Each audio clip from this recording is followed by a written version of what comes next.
नमस्कार, good morning बच्चों। Online classes में आपका स्वागत है। बीए पार्ट थर्ड ईयर है, सब्जेक्ट अपना राजनीति विज्ञान। राजनीति विज्ञान के अंतर्गत कल हम लोगों ने जनरली बात की थी थॉमस एक्विनास के बारे में। थॉमस एक्विनास के बारे में केवल इतनी बात बताना चाहता हूँ कि थॉमस एक्विनास, सबसे बड़ी बात तो पहले आप ये रखिए कि थॉमस एक्विनास को मध्यकालीन जो युग था उस मध्यकालीन युग का अरस्तु कहा जाता है। थॉमस एक्विनास को मध्यकाल का अरस्तु कहा जाता है और मैकियावेली को आधुनिक युग का। ये आप लोगों को ध्यान रखना, आधुनिक युग का जनक अगर किसी व्यक्ति को कहा जाता है वो था मैकियावेली। अब बात करते हैं हम लोग कि मध्य युग का अरस्तु किसे कहा जाता है, तो बोलते हैं मध्यकाल का युग का अरस्तु किसे कहा जाता था, वो था मध्यकालीन युग का अरस्तु में एक्विनास। थॉमस एक्विनास को मध्यकालीन युग का अरस्तु कहा जाता था। अब देखिए मध्यकालीन युग के अंतर्गत ये आप लोगों को मालूम है कि उस समय चर्च का और पोप का इनका बोलबाला कुछ ज़्यादा था। ऐसी स्थिति के अंतर्गत क्या हुआ कि ये ध्यान की ओर जो ये विद्वान था थॉमस एक्विनास उस समय की जो परिस्थितियों को जो समझा और उनका जो दिमाग जो डेवलप था वो एक प्रकार से उस पारलौकिक ईश्वर की तरफ चला गया था।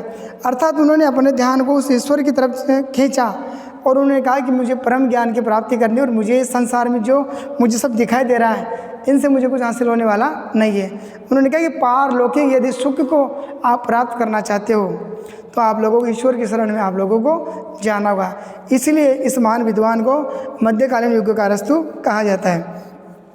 अब देखिए क्यों कहा है तो उसके पीछे बहुत सारे रीजन हैं। अब देखिए सबसे पहले हम लोग इस व्यक्ति के जीवन परिचय के बारे में डिस्कशन करते हैं। देखिए थॉमस एक्विनास का जो जन्म था वो तो उसे नेपल्स राज्य के जो एक्विनो नगर था, नेपल्स राज्य के एक्विनो नगर के अंतर्गत ही 1225 में इनका जन्म हुआ था और इनके पिताश्री इसी नगर के अंतर्गत एक कांट के पद पर कार्यरत थे। इनके पिताजी किसी नेपल्स नगर के अंतर्गत कांट के पद पर कार्यरत थे और इनके जो एक्विनास थे ये कुल 7 बहन भाई थे।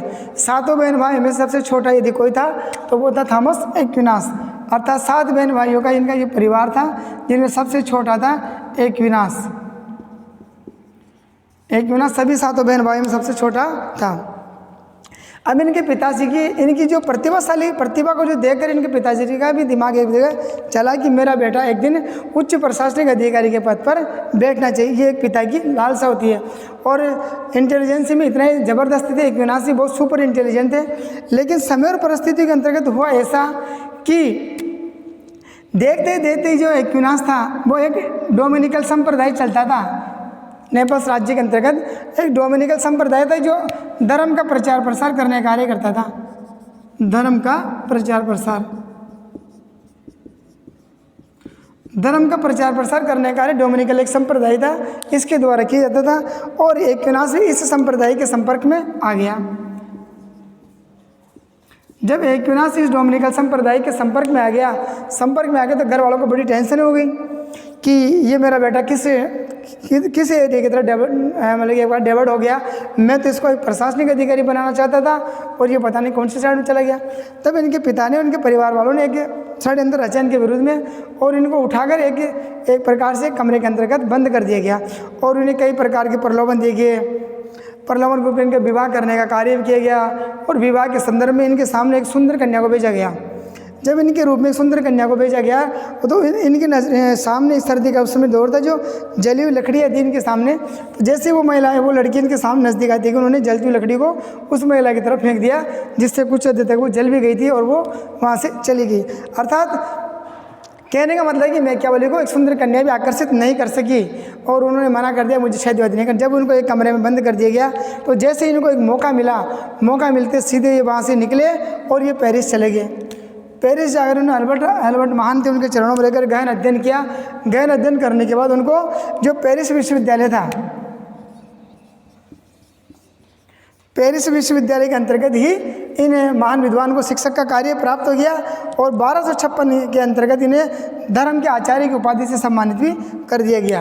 पेरिस विश्वविद्यालय के द्वारा इनको 1256 में यानी कि धर्म के आचार्य की उपाधि होती है, उस उपाधि से इनको सम्मानित कर दिया गया और पेरिस से फिर ये जर्मनी चले गए।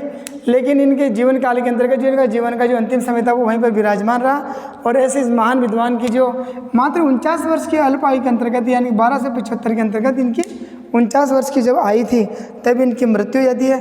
लेकिन मृत्यु से पूर्व इनके द्वारा जो विचार प्रस्तुत किए गए थे उन विचारों को हम लोग आज अध्ययन करेंगे।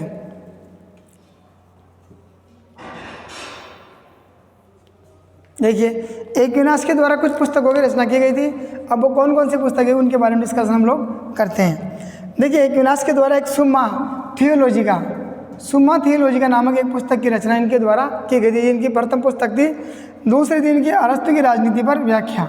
अरस्तु की राजनीति पर व्याख्या। कभी कभी स्टूडेंट क्या समझ लेता है कि अरस्तु लिखा हुआ तो ये पुस्तक तो अरस्तु की होगी, लेकिन ऐसा नहीं है।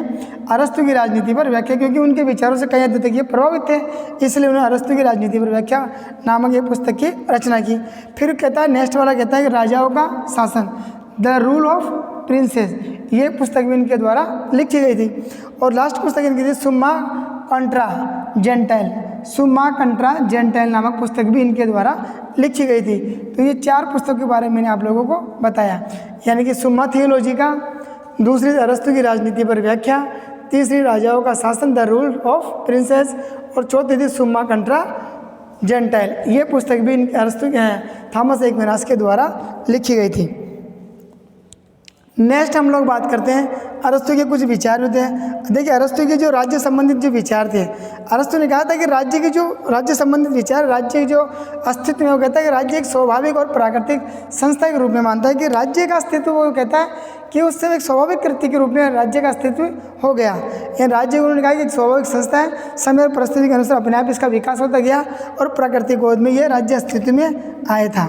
अर्थात राज्य रूपी जो संबंधित जो इनके विचार थे, वो कहता है कि राज्य एक स्वाभाविक संस्था है और प्राकृतिक संस्था के रूप में इसको स्वीकार किया गया है, ऐसा एक्विनास का मानना है। फिर देखिए, एक्विनास के द्वारा राज्यों का वर्गीकरण भी किया गया था। एक्विनास के द्वारा राज्यों का जो वर्गीकरण किया गया था वो कुल 6 भागों के अंतर्गत किया गया था।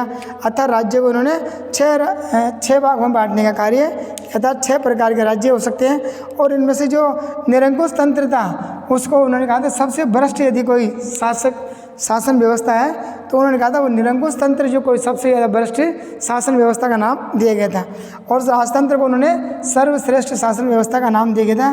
तो उन्होंने कहा था क्योंकि यह ईश्वरीय शासन के सबसे नज़दीक, अर्थात राजतंत्रीय शासन व्यवस्था को उन्होंने सर्वश्रेष्ठ शासन व्यवस्था के रूप में स्वीकार किया था।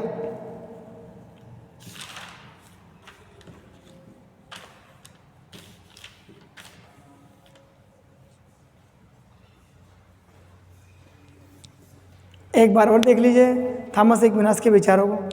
देखिए, थॉमस एक्विनास को मध्यकालीन युग का अरस्तु कहा जाता है, क्योंकि अरस्तु के विचारों से इतने ज़्यादा प्रभावित हुए थे कि अधिकांश विचार इन्होंने जो राजनीतिक क्षेत्र में विचार लिए वो अरस्तु के समान थे। इसलिए इन्होंने जो विचार प्रस्तुत किए थे इसी कारण से उन्हें थॉमस एक्विनास को मध्यकालीन युग का अरस्तु कहा जाता है।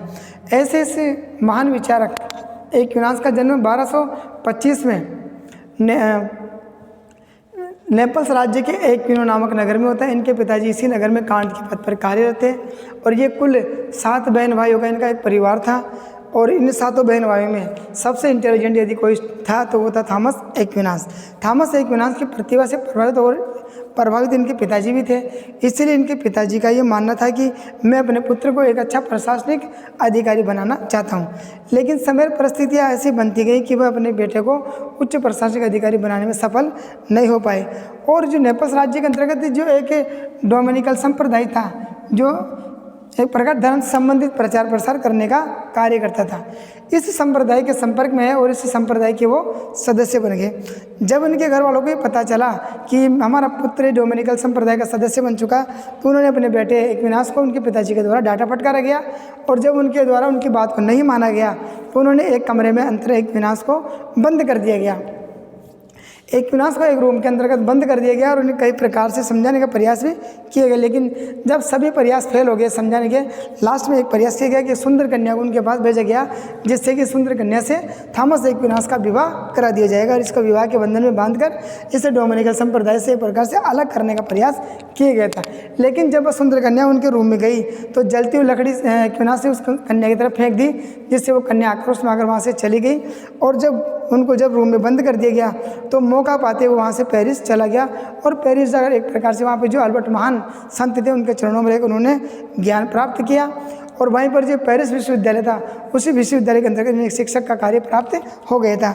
और 1256 के अंतर्गत इसी विश्वविद्यालय ने धर्म के आचार्य की उपाधि से इन्हें सम्मानित किया था, क्योंकि धर्म का जो प्रचार प्रसार करने का जो कार्य था वो एक्विनास के द्वारा भलीभांति किए गए थे, इसीलिए 1256 में इनको धर्म के आचार्य की उपाधि सम्मानित किया गया था। और इनके ऐसे समय में नहीं, ज़्यादा समय तक ये नहीं जी सके और मात्र जो 1275 के अंतर्गत 49 वर्ष की आयु में इनकी मृत्यु हो जाती है। बड़ा दुखद का घटना था कि ऐसे विद्वान की मात्र 49 वर्ष की जो आयु थी उन्हीं में इनकी मृत्यु हो गई। और मृत्यु से पूर्व इनके द्वारा जो विचार प्रस्तुत किए थे उन विचारों के बारे में हम लोग डिस्कशन करते हैं। थॉमस एक्विनास के द्वारा कुछ पुस्तकें भी लिखी गई थी, इन पुस्तकों के बारे में हम लोग डिस्कशन करते हैं। देखिए, पहली पुस्तक इन्होंने लिखी है सुम्मा थियोलॉजिका। सुम्मा थियोलॉजिका इनकी एक पुस्तक थी। दूसरी पुस्तक थी इनकी अरस्तु की राजनीति पर व्याख्या। तीसरी पुस्तक इन्होंने लिखी थी राजाओं का शासन, द रूल ऑफ प्रिंसेस। चौथी पुस्तक इन्होंने लिखी सुम्मा कंट्रा जेंटाइल। ये पुस्तकें आप लोगों को ध्यान में रखनी है। देखिए, 2-2 नंबर में क्वेश्चन पूछे जाते हैं कि थॉमस एक्विनास के द्वारा लिखी गई 2 पुस्तकों के नाम लिखिए। ये आप लोगों को 2 नंबर में क्वेश्चन आता है, ये भी आप लोगों को ध्यान में रखना है। अब हम लोग बात करते हैं प्रकृति संबंधित बात। राज्य की जो उत्पत्ति के संदर्भ में उन्होंने कहा था कि मैंने राज्य को एक प्रकार से प्राकृतिक संस्था और स्वाभाविक संस्था के रूप में स्वीकार किया था। अर्थात एक्विनास प्राकृतिक संस्था मानकर चलता है। प्रत्येक व्यक्ति अपनी प्रकृति के अनुरूप अपने वस्तुएं प्राप्त कर सकता है और अपना स्थान प्राप्त कर सकता है। अधिकार और कर्तव्य होते हैं। एक वजह से मानव प्रकृति को 2 भागों में बांटा था, वो सांसारिक और आध्यात्मिक। मानव प्रकृति को 2 भागों में बांटा था, सांसारिक और आध्यात्मिक। सांसारिक और आध्यात्मिक। मानव की जो प्रकृति है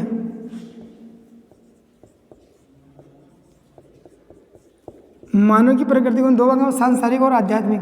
सांसारिक यानी कि जो संसार में रहकर जीवन जिया जाता है, जीवन। आध्यात्मिक जिनमें केवल और केवल ज्ञान की बात हो, ज्ञान की प्राप्ति। ये आध्यात्मिक ज्ञान जिसमें ज्ञान की प्राप्ति हो, अर्थात ईश्वर के बारे में सोचना ज़्यादा से ज़्यादा। यानी कि आध्यात्मिक ज्ञान के अंतर्गत होता है व्यक्ति को इतना ज्ञान हो जाना चाहिए ईश्वर को प्राप्त करने का, उसे उसने आध्यात्मिक ज्ञान के रूप में डाला। और दूसरा सांसारिक, जो अपन लोग जनरली जीवन जी रहे हैं, वो सांसारिक जीवन से संबंधित घटनाएं मानी जाती है। अब सामाजिक एवं राजनीतिक विचार देखिए उनके। प्रकृति के समान उन्हें सामाजिक में भी अपने जीवन को ये कहा कि एक व्यक्ति को, ये कहता है कि एक व्यक्ति अपने जीवन का सर्वांगीण विकास है वो समाज में रहकर ही कर सकता है। अर्थात समाज के अंतर्गत जब व्यक्ति रहेगा, सामाजिक गतिविधियों में भाग लेगा, तभी वो अपने जीवन का निर्माण और विकास कर सकता है। अर्थात सामाजिक जीवन के अंतर्गत जो एक छोटे व्यक्ति के द्वारा अपने से बड़े व्यक्ति को जो सम्मान दिया जाता है और उनका जो मार्गदर्शन किया जाता है, वो सदैव ही प्रेरित किया जाता है। मनुष्य के लिए सामाजिक जीवन की जो आवश्यकता होती है, जो मूलभूत सुविधा होती है, वो समाज में रहकर ही वो अपने जीवन के अंतर्गत कर सकता है। अर्थात सामाजिक जो वेशभूषा है, जो सामाजिक जो सिस्टम है, उस सिस्टम में रहकर एक मनुष्य अपने जीवन को जी सकता है। अर्थात जिस प्रकार अरस्तु ने भी कहा था कि यदि मनुष्य के अपने जीवन का सर्वांगीण विकास करना, तो उसे समाज के साथ रहना होगा और समाज के साथ रहकर वो अपने जीवन को जी सकता है। और जो समाज के बाहर यदि कोई व्यक्ति रहता है, तो वो कहता है वो भी एक प्रकार से जानवर के समान उसे माना जाता है। अब देखिए, शासन व्यवस्थाओं के अंतर्गत अरस्तु का शासन प्रणाली होती थी।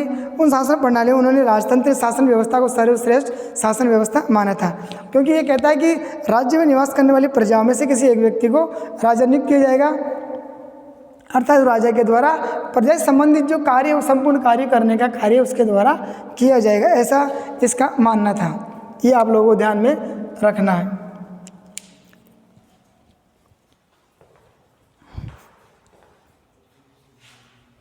अब हम लोग बात करते हैं थॉमस एक्विनास के कानून संबंधित विचारों पर। देखिए, थॉमस एक्विनास के जो कानून संबंधी विचार, उनके ऊपर डिस्कशन हम लोग करते हैं। पहले आप एक बार इसको देख लीजिए।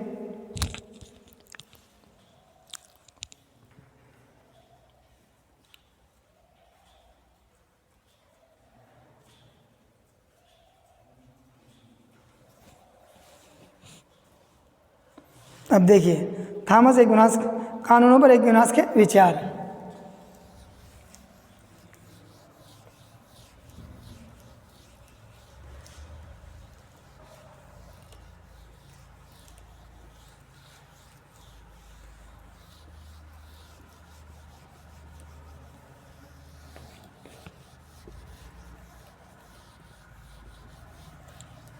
कानूनों पर एक विनाश के विचार। कानूनों पर एक विनाश के विचार।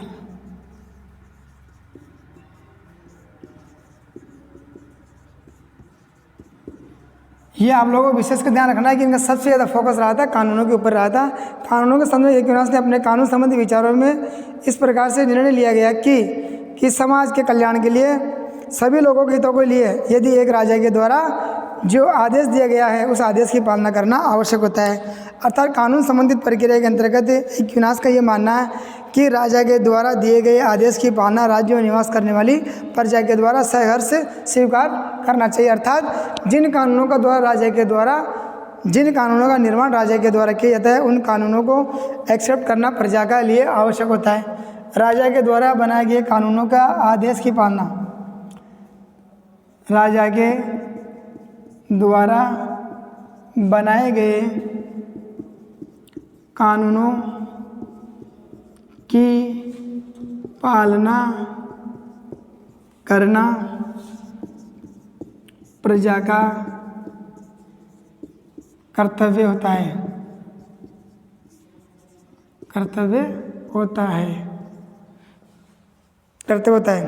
कानूनों को भी 4 भागों में बांटा था। कानूनों को 4 भागों में बांटा था। अब ये 4 भाग कौन कौन से देखिए। पहला कानून की बात करता है ये शाश्वत कानून। शाश्वत कानून किसे कहते हैं? देखिए, इस कानून का संबंध देवी या ईश्वर से संबंधित होता है। देवीय या ईश्वर से संबंधित देवी या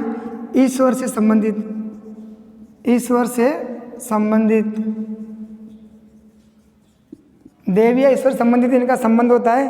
अर्थात इसके अनुसार देवता, मानव, पशु, जड़ पदार्थ के रूप में इस कानून को माना गया है। और मनुष्य आज दिन तक इस कानून के स्वरूप को समझ नहीं पाया है। देखिए, जो ये शाश्वत कानून है, इस शाश्वत कानून के अंदर देवी या ईश्वर के से संबंधित बात रखी गई है। दूसरा प्राकृतिक कानून।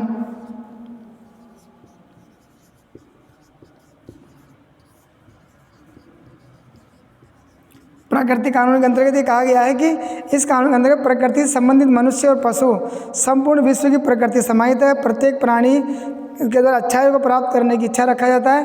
अर्थात किसी प्रकार से प्रकृति में सभी मनुष्य समान होते हैं, सभी को अपना जीवन जीने का अधिकार है। प्रकृति की गोद में रहकर प्रत्येक मनुष्य अपने जीवन का सर्वांगीण विकास कर सकता है। अर्थात प्रकृति में सभी मनुष्य समान हैं। प्रकृति में सभी मनुष्य समान है।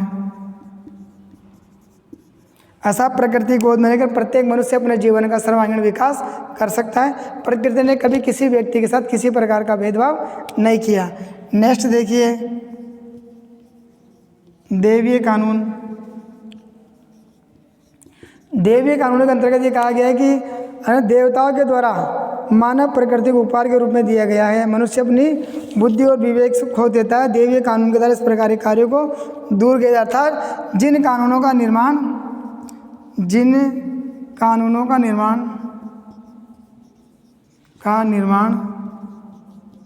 देवताओं के द्वारा किया जाए।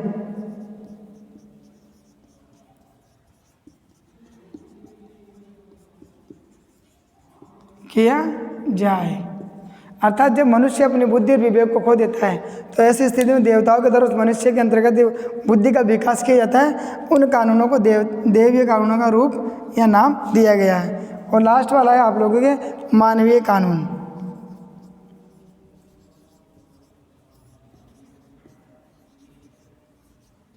मानवीय कानून मतलब होता है कि मानव के द्वारा अपनी सुख सुविधाओं को प्राप्त करने के लिए जिन कानूनों का निर्माण किया जाता है उन्हें मानव कानून कहा गया था। मानव के द्वारा निर्मित कानून,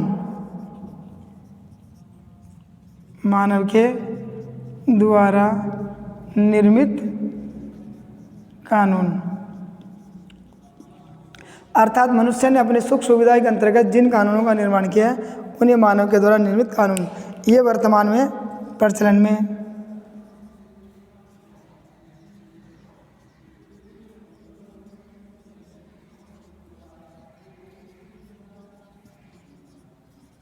ये वर्तमान में प्रचलन में है, मानव के द्वारा निर्मित कानून। तो ये थे एक्विनास के कानून से संबंधित। अधिकांश इनका जो क्वेश्चन आता है वो कहीं ना कहीं यहीं से घूम कर आता है, ये आप लोगों को विशेषकर ध्यान रखना है। माने कि जो भी इसका क्वेश्चन बनेगा वो क्वेश्चन इसका या तो इसकी पुस्तकें पूछेगा, पुस्तकों के बारे में पूछेगा, या पूछेगा इसके ये कानून से संबंधित कि एक्विनास ने कितने प्रकार के कानूनों का वर्गीकरण किया था। 4 प्रकार के कानून, चारों कौन कौन से थे? शाश्वत कानून, प्राकृतिक कानून, दैवीय कानून और मानवीय कानून। शाश्वत कानून किसे कहता है? देवी या ईश्वर से संबंधित जो कानून होते हैं उन्हें शाश्वत कानून कहा जाता है। प्राकृतिक कानून या प्रकृति में सभी मनुष्य समान होते हैं या थर प्रकृति के द्वारा जिन कानूनों का निर्माण किया गया उन्हें प्राकृतिक कानूनों का नाम दिया गया है। देवीय कानून अर्थात जिन कानूनों का निर्माण देव्य शक्ति के द्वारा किया गया, जब मनुष्य अपने बुद्धि और विवेक को खो देता है, जब ईश्वर रूपी शक्ति का उत्पत्ति होती है, उन्हें देवीय कानूनों का नाम दिया गया है। नेक्स्ट, मानवीय कानून। मानवीय कानून अर्थात मनुष्य के द्वारा अपने सुख सुविधाओं को प्राप्त करने के लिए जिन कानूनों का निर्माण किया जाता है उन्हें मानवीय कानून कहा जाता है। तो ये है थॉमस एक्विनास के द्वारा बनाए गए कानूनों के रूप। ये क्वेश्चन बहुत बार आता है, इस बात का थोड़ा विशेष ध्यान रखना। अधिकांश क्या, बहुत ज़्यादा बार आता है ये क्वेश्चन, इसका आप लोगों को विशेष ध्यान रखना है।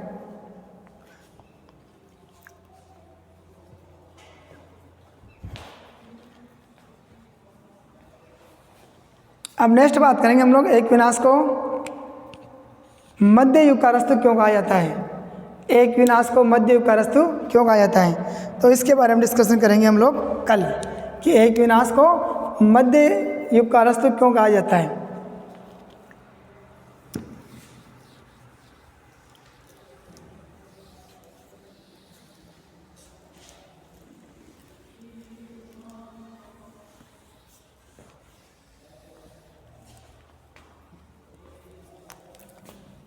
एक्विनास या पूरा लिख लो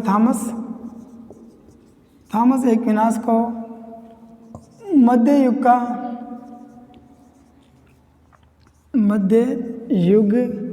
का अरस्तु क्यों कहा जाता है?